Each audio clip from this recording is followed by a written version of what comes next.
Sila umiyak sa akin.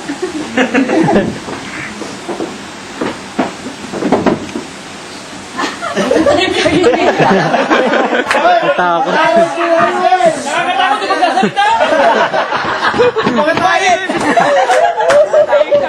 Akala maglaklase kaya ganyan. Pass your papers? Hindi sure not finish. Hindi. Wala talaga kasi ako ma-recall.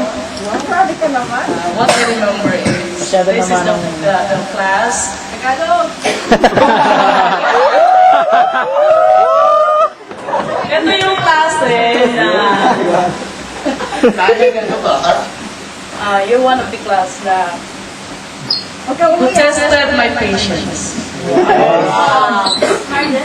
Na pagdating namin sa bahay, si Angelic ang talagang absorber. Anyway, you've been an inspiration. I hope you would also be an inspiration to others. Sila Antonio, sila Ador. Natatanda ako noon, kala ko wala silang klase. Di ba doon sa kabilang hall na yun? Yung hall ko yung room na yun na yung hinatay, Emeralds. And Diamond. Sila yun sa kabila. Third year po, second year. Akala ko walang klase doon. Hindi pala. Ito si Bang Paris, ito si Ador. Si Antonio, I mean, Baba, uwian na! Kaya ako yung galit magkagawa ng mga reaction. Pero mo kalagang klase ka. Nasa timers na lang klase, tapos ay biglang sisigaw yan.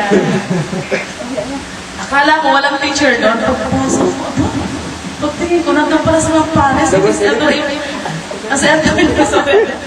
Si Antonio sisigaw ng, uwian na!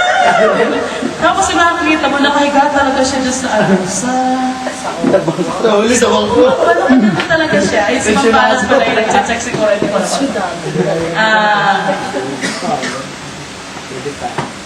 Kung ano man ang inyong nakamit na, I hope hindi naman talaga, walang tao na hindi pa nag-step, na hindi pa nag-try.